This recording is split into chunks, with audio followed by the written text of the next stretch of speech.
Muscle is the key to longevity and the secret to living that long, independent life free of complications. You only have to initiate two very simple steps to obtain the verifiable fountain of youth everyone has been searching for. Today, you will not only understand which type of muscles are critical, but I will drop a bombshell on you. Certain exercises, as you will find out, are a waste of your time. Welcome to the Resilient Diabetic. This is the channel we turn ordinary, struggling diabetics into extraordinary, well-controlled diabetics. If you are new to this channel, I welcome you. My name is Jay Sampat. Don't forget to subscribe and hit that gray notification bell. That way you'll be alerted when new life-changing episodes have been published. And if you learned something new today, please smash that like button for me. As with all of my videos, this should not be considered personal medical advice. This is my interpretation of the latest research. If you want medical advice, please always consult your physician. The number one correlation to longevity seems to be muscle mass and strength, because basically the stronger you are, the more you can survive certain diseases. As diabetics, we know skeletal muscle is the most important tissue in our bodies when it comes to help managing insulin and blood glucose levels. It is also one of the most important things to maintain in order to live that healthy, long, independent life free of complications. Flexibility is one of the first things to go as we age. And once you lose the ability to rotate those arms behind you to take care of business, well, that is a one-way ticket to a nursing home. And I know your family loves you, but if they cannot wipe your butt, who will? This is a reality we all must face. Weakness and loss of balance due to muscle wasting also increases the risk of falling. Each fall becomes progressively harder and harder to recover from. Eventually, over time, you might fracture your wrist, your shoulder, or even your hip.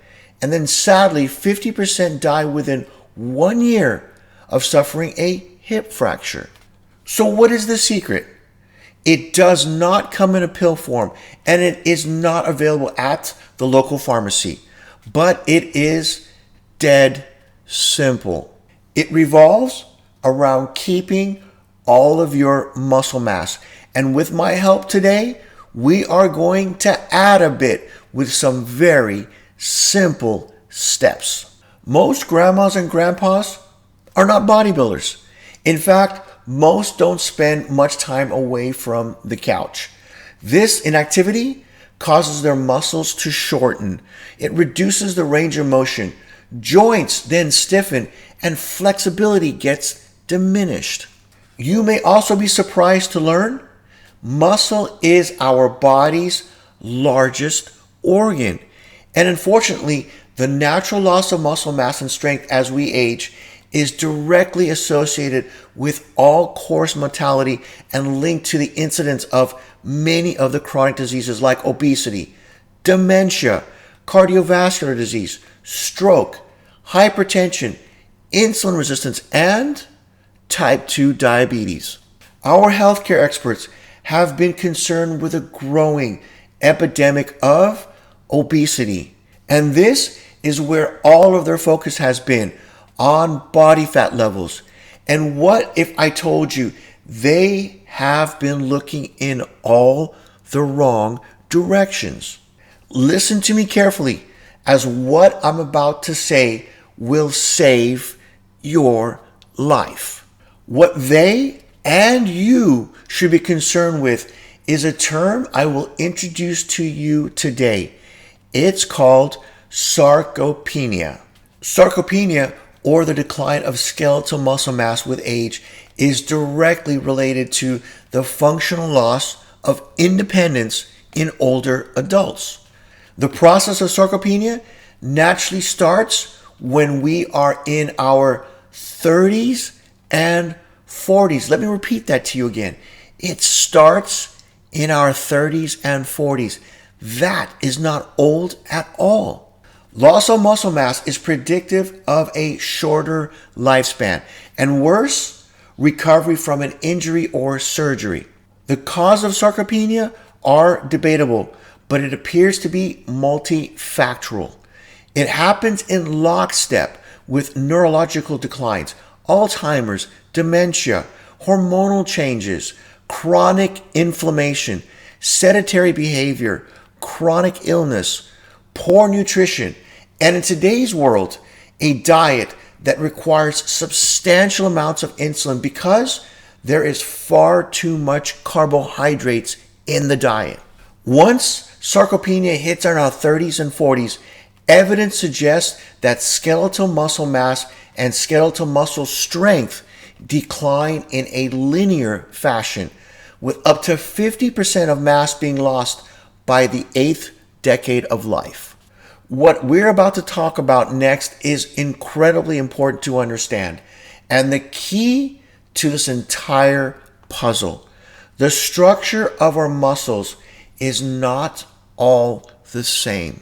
We actually have two different types of muscle fibers, slow twitch and fast twitch, which refers to the speed at which the proteins can do their work or fire and then be ready to contract again.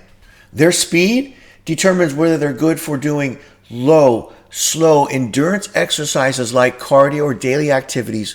These are your slow twitch fibers. For explosive power activities like sprinting, weight training, or lifting heavy objects, type 2 fibers are recruited. These are powerful but only last for short durations. Those are your fast twitch fibers. But in reality, muscle fibers exist on a continuum from slow to fast twitch, as their fuel requirements will also change. They are recruited in what's known as a stepwise fashion, meaning that the harder an activity becomes, or the more power or force you will need to produce, the more fibers get recruited. As you recruit more and more of the fast twitch type 2 fibers, they will require more glucose.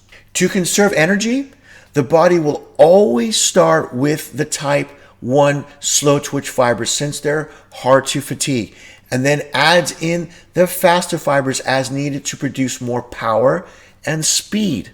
Skeletal muscle is responsible for the majority of the body's postprandial glucose disposal. And what does that mean? Our muscle tissue is what soaks up all of that glucose or sugars after a meal, especially those fast twitch type 2 fibers. The loss of muscle mass induces a 2 to 3% decline in basal metabolic rates per decade after one turns 20 years old. And then it increases to 4% per decade after the age of 50. The changes that occur in skeletal muscle with advancing age are characterized by an overall decline in the size and the number of skeletal muscle fibers, but it is mainly the important type 2 fast twitch fibers that disappear. In contrast, type 1 muscle fibers are largely unaffected as we age.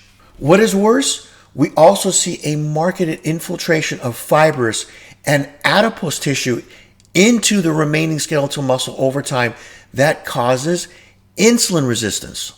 So in other words, not only do we lose the muscle that keeps our metabolism revving, keeps our sugars in check, but now that structural muscle tissue is being replaced by fats. And these fats work against insulin. What modern science has conclusively shown is that those fats inside the muscle tissue are not coming from the fats we eat, but rather from the excessive carbohydrates that get converted to fat by our body's liver, which are then deposited or stored in all the wrong places, including inside the liver, deep within the muscle tissue, and in between all of the body organs. Investigators with the Health, Aging, and Body Composition Study, an 8-year study of age-related changes in skeletal muscle and body composition in older adults, recently identified that increased fat mass was associated with lower muscle quality and accelerated loss of lean body mass. Cardio is what most think of as exercise, as it's been linked to greater heart health. While there are benefits to both strength training and cardio, this study has found that it is the strength training or the weightlifting is what actually increases life expectancy, not the cardio. According to another research study done by the University of Michigan, having stronger muscles is linked to living longer.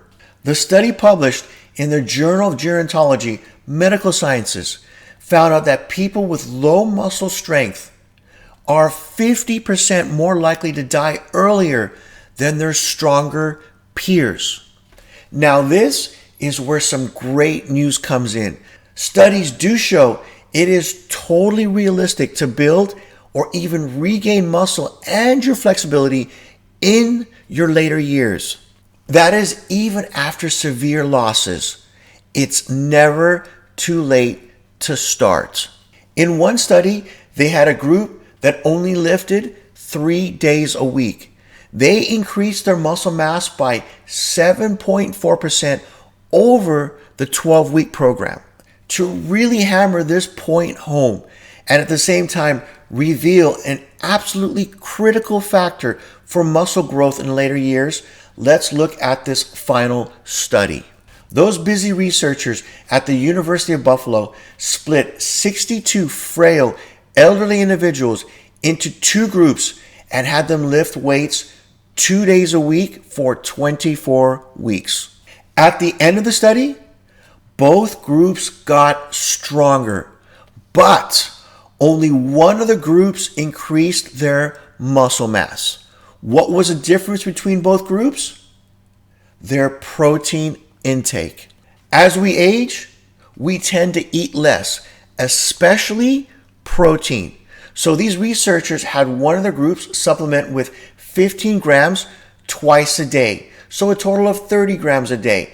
And they had the other group supplement with a placebo. Now, I do not want you to discount the first important fact. Everyone in the study got stronger from lifting. Strength and flexibility is a very important trait as we age. But without the protein, the participants failed to add muscle tissue. This is an all or nothing issue. You need to be sure that you are getting enough protein in the diet to stay in proper nitrogen balance. Protein gives you those building blocks, also known as amino acids, that are necessary to synthesize muscle protein. Your body is breaking apart and needs to be rebuilt every single day.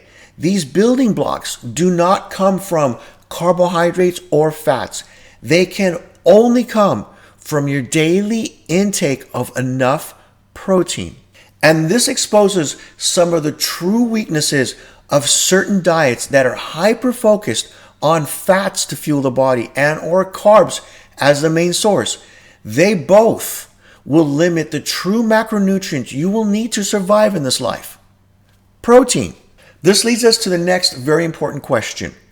Would having the extra muscle mass improve your lipid profiles and thus help extend your life? If you start to exercise to regain muscle mass, your HDL, your good cholesterol, will increase. If you are more conscious of your health and you're minimizing your carbohydrate intake, that in turn will lower your triglyceride levels. Anyone who is willing to initiate in resistance exercise programs is also likely to engage in dietary changes that will improve their health, especially by increasing protein intake over consuming excessive carbs, especially refined carbohydrates. Remember this horrific statistic. More than 1 in 3 here in the United States is pre-diabetic. So, the use of weight training to maintain, even build those important and critical type 2 fibers will increase insulin sensitivity, thus better blood glucose control, and one will also see better fasted blood glucose levels too. It just so happens that many of the most common diseases are now thought to originate from low-grade, persistent inflammation. Now, inflammation on its own is not a bad thing. In fact, it plays a major role in how you benefit from exercise. But that is called the acute, short-term inflammation. When it persists at a low level for extended periods of time, that will wreak havoc on your body. Weight training, in particular, along with a diet high in protein and lower in carbs, will significantly reduce all the markers associated with low-grade chronic inflammation. If you've been following me and you're subscribed, and I know you are, then you already know the cause of heart and vascular damage. It's not from the fats, but from the high circulating insulin levels, which cause inflammation. So, the higher the carb intake, the greater the need for insulin. The greater your body will have this low-grade body inflammation.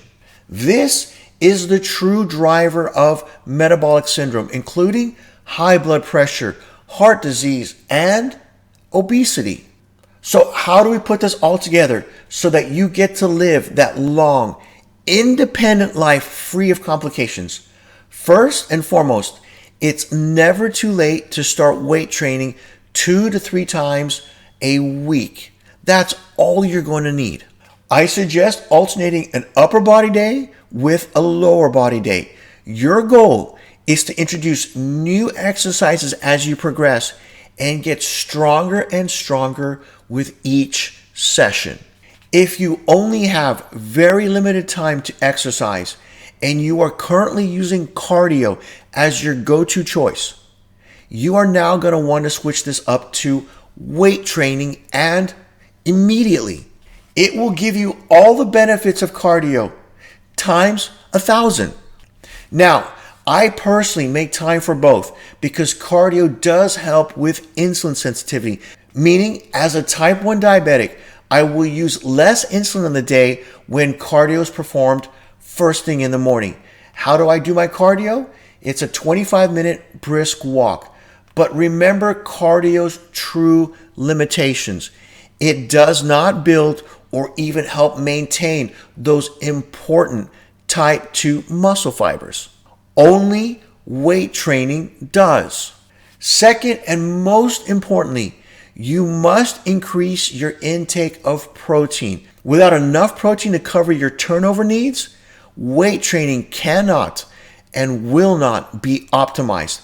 They go hand in hand. I will set up a playlist for you with more videos specifically on diabetes and exercise. If you do have time for cardio, then how should it be performed? I personally prefer fasted cardio, and I will explain why. What is the most powerful weight loss tool we as diabetics have, and what about protein shakes, and how important are they once weight training has been initiated?